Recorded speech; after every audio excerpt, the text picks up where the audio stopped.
नमस्कार, बहुत स्वागत है आपका हमारे स्पेशल सेगमेंट स्टॉक सेंटर में और मैं हूं आपके साथ चारू कौशिक। भारत और पाकिस्तान के बीच सीज फायर के बाद भारतीय शेयर बाजार में भारी उछाल देखने को मिला है। सेंसेक्स की शुरुआत 2200 अंक और निफ्टी 700 अंक की भारी बढ़त के साथ हुई, जो कि अभी तक कायम है। सेंसेक्स 81,600, निफ्टी 24,600 और बैंक निफ्टी 55,100 के आसपास कारोबार कर रहा है। तो चलिए चलते हैं हमारे market expert financial doctor Rajesh Kumar Surani के पास और उनसे जानते हैं कि मार्केट में इस तेजी का कारण क्या है और इस तेजी में ऐसे कौन से सेक्टर हैं जिसमें आपके लिए खरीदारी के मौके बन रहे हैं। सर, बहुत स्वागत है आपका समाचार प्लस पर। Good morning. नमस्कार, very very good morning ma'am. Sir, तो आज निफ्टी में 600 अंकों से ज्यादा की जबरदस्त तेजी देखने को मिली है और इसके पीछे क्या मुख्य वजह है, ये सबसे पहले आपसे जानना चाहेंगे। के पीछे जो मेन मुख्य वजह है, जो भारत पाकिस्तान के बीच में टेंशन थी, परसों से वो सीज फायर हो गया। तो भारत पर डोमेस्टिक ये बहुत बड़ी घटना थी, इसका मेजर इम्पैक्ट इसका है।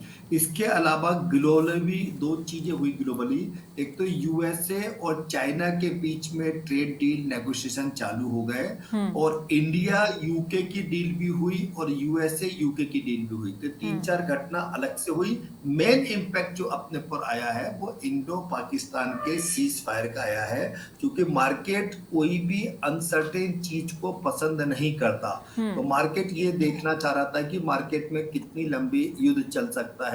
आप देखिए ना, रसिया यूक्रेन युद्ध को 3 साल हो गए। बिल्कुल। तो मार्केट को अनसर्टेनिटी नहीं चाहिए। तो ये फैसला होते ही, सीज फायर होते ही मार्केट उसका जश्न मना रहा है आज। राजेश जी, इस तेजी के बाद निफ्टी के लिए अब कौन से लेवल्स हैं जो इंपॉर्टेंट माने जा रहे हैं, जिन पर ध्यान देने की जरूरत है? अपन लोग लगातार शुरू से ही जो लेवल्स दे रहे हैं वही लेवल्स आज भी मेंटेन हैं। देखिए क्या है कि ये सीज फायर हुआ है, लेकिन अपन लोग पाकिस्तान पे ज्यादा भरोसा नहीं कर सकते। बिल्कुल बिल्कुल। तो अपने अभी 1 2 3 दिन अपने को वेट एंड वॉच।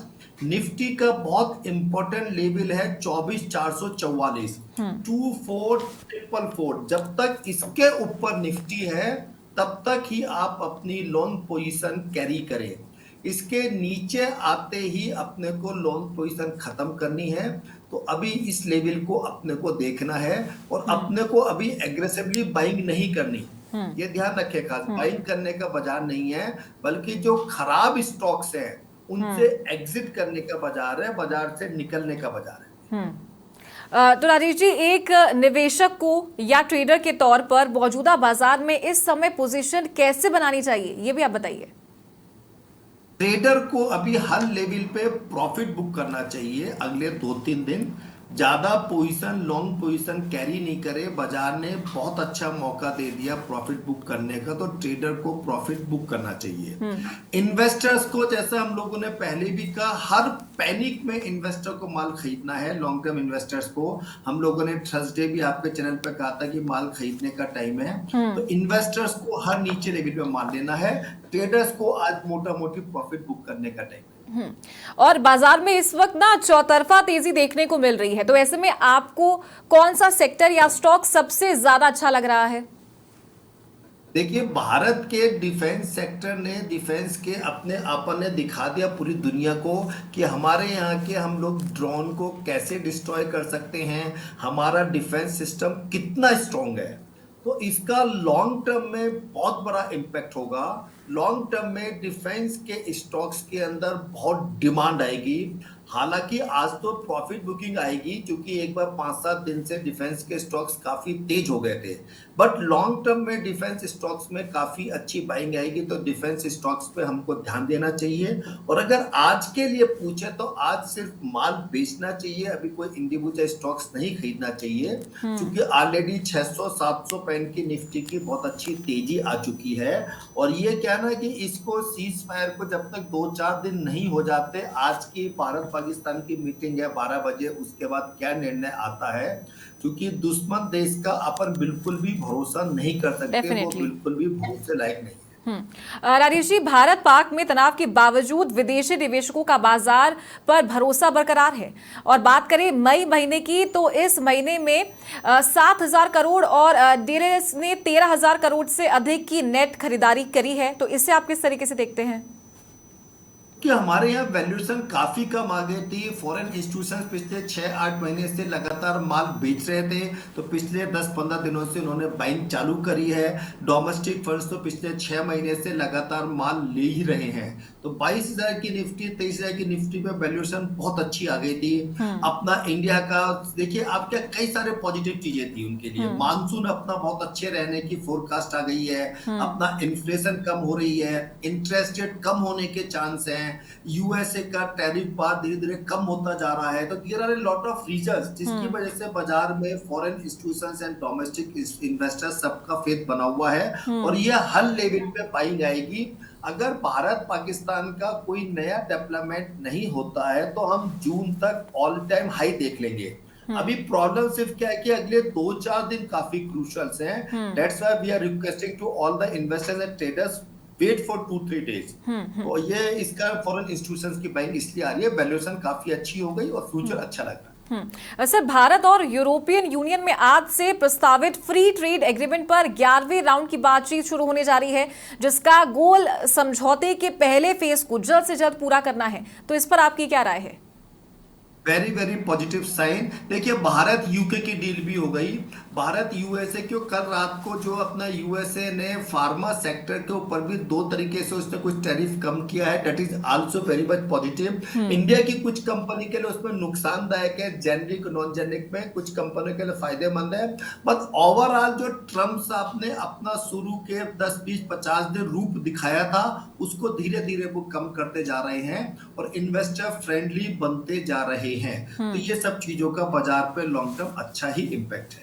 और अगर पिछले कुछ समय से देखा जाए तो मार्केट के उतार चढ़ाव का दौर जारी है, और लेकिन इस उठापटक के बीच जो म्यूचुअल फंड पर लोगों का भरोसा बरकरार है, जिसकी गवाही दे रहे हैं अप्रैल महीने में हुई एसआईपी के आंकड़े। तो अप्रैल में एसआईपी कंट्रीब्यूशन 26,632 करोड़ के रिकॉर्ड स्तर पर पहुंच गया है। इसे आप कैसे देखते हैं और इन्वेस्टर्स को क्या एडवाइस देंगे?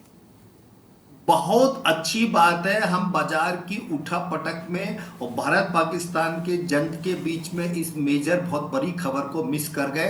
पहली बार ऐसा हो रहा है काफी सालों के बाद कि डोमेस्टिक इन्वेस्टर्स की होल्डिंग फॉरेन इन्वेस्टर्स से ज्यादा हो गई। ये बहुत बड़ी चीज है, और भारत ने ये दिखा दिया कि अब हम फॉरेन इन्वेस्टर्स पे डिपेंड नहीं है। नो डाउट फॉरेन इन्वेस्टर्स का रोल बहुत जरूरी है, लेकिन उनके ऊपर डिपेंडेंसी कम हो गई, और आम निवेशक जो भारत का है अब समझने लगा एसआईपी की इंपॉर्टेंस। हालांकि काफी नए लोगों ने जिनमें कम ज्ञान है अपनी एसआईपी बंद करी घबरा के, वो बहुत गलत चीज है। Systematic investment plan is the best tool to create wealth. SIP हमेशा मंदी में ज्यादा करनी चाहिए, नहीं खोलनी चाहिए। नई जनरेशन के लोगों के समझ में आ रहा है, और ये बहुत अच्छा टूल है। जो लोग शेयर मार्केट को नहीं समझते, जिनके पास इतनी नॉलेज नहीं है या जिनके पास टाइम नहीं है, उनको अपना म्यूचुअल फंड्स के थ्रू, एसआईपी के थ्रू इन्वेस्ट करना चाहिए। मेरा मानना है कि जो आज ये 26,000 की फिगर है, अगले 5 सालों में ये फिगर कम से कम यहाँ से 3-4 टाइम हो जाएगी। एसआईपी की फिगर 60-70 मतलब 25 लाख कुछ भी नहीं, 25 करोड़ ये जो चला ना अपना, तो ये 26,000 करोड़ की फिगर कुछ भी नहीं है। 75,000 करोड़ फिगर अगले 3-4 साल में हो जाएगी। हर जगह इन्वेस्टर समझने लगा एसआईपी की value. This is a very very positive sign. बिल्कुल सर, आपने कंट्रीब्यूशन की बात की है। हालांकि मैं स्टॉक मार्केट को इतना नहीं समझती हूँ, लेकिन एक सवाल है मेरा कि जिस तरीके से फॉरेन इन्वेस्टमेंट की आपने बात की और डोमेस्टिक जो इन्वेस्टमेंट है वो किस तरीके से, या जो ट्रेड है वो बढ़े, ताकि ये जो युद्ध है उसमें ज़्यादा से ज़्यादा भारत को, हमारी कंट्री को हम सपोर्ट कर पाएँ फाइनेंशियली, और पॉजिटिवली उसका जो इफेक्ट है वो इकोनॉमी पे पड़े। तो इसके लिए आप क्या जो राय है वो देना चाहेंगे इन्वेस्टर्स को और ट्रेडर्स को? क्योंकि भारत एक विकासशील देश है और वो जल्द ही उस स्तर पे पहुंच भी रहा है स्ट्रांगली। तो ये भी मैं आपसे जानना चाहूंगी। बहुत अच्छा सवाल है, और आप लोग के माध्यम से 2 बात बोलना चाहूंगा। एक तो सब लोगों ने देख लिया पिछले 5 दिनों में कौन सा कंट्री भारत के साथ है, कौन सा नहीं है। बिल्कुल। टर्की ने खुल के भारत का विरोध किया, और अजरबैजान छोटा था जहां पर बाकू काफी लोग घूमने जाते हैं। तो एक तो सब इन्वेस्टरों को ट्रेडर्स को, घूमने वाले व्यक्ति को, टूरिस्ट को, इन दोनों कंट्रियों का खुल के विरोध करना चाहिए। मतलब अपने को चाइनीज तो अपन करते ही है भाई, इसका बाइकॉट इन तीनों का करना चाहिए। और इंडियन इकोनॉमी में हमारे जो इंडियन इकोनॉमी में काम आने वाली चीजें, हम अपनी भारत की करेंसी को बाहर क्यों भेजिए? तो इन्वेस्टर्स को भी, ट्रेडर्स को भी, जो भारत में कंज्यूम हो रही है, भारत में प्रोडक्ट हो रही है, भारत का ही प्रोडक्शन है, उन सेक्टर में ज्यादा पैसा लगाना चाहिए। और आप सब लोगों के माध्यम से हम देश को, देखो बॉर्डर के ऊपर सैनिक देश की सेवा कर रहे हैं, आप और हमारे लिए यही सबसे बड़ा काम है कि हम दुश्मन देशों का हर चीज का बाइकआउट करें, तभी हमारा भारत स्ट्रॉन्ग होगा। और हमको इसी साल हम 6 महीने में दुनिया की तीसरे नंबर की इकोनॉमी बन जाएंगे। तीसरे चौथे नंबर की इकोनॉमी से इतना जल्दी ग्रोथ होगा और अगले 15 साल में हमको डेवलप कंट्री बनना है। तो उसमें सारे देशवासियों का सहयोग जरूरी है। डोमेस्टिक कंजप्शन वाले थीम और जो भी डोमेस्टिक प्रोडक्शन हो रहा है उसी पर अपने को फोकस करना चाहिए। ठीक है सर, बहुत शुक्रिया आपका हमारे साथ जुड़ने के लिए और ये महत्वपूर्ण जानकारी साझा करने के लिए। और साथ ही इनका जो कहने का मतलब था, जो एक साल में आपको कहूँ कि डोमेस्टिक जो कंपनीज है हमारे ही कंट्री में, उनको ज़्यादा से ज़्यादा सपोर्ट किया जाए, उनमें इन्वेस्ट किया जाए, उन्हीं में ट्रेड किया जाए, ताकि हमारी कंट्री में इसका जो फ्लो है वो बरकरार रहे और ज़्यादा से ज़्यादा फायदा हम ही को मिले। और इसी के साथ स्पेशल सेगमेंट में फिलहाल इतना ही।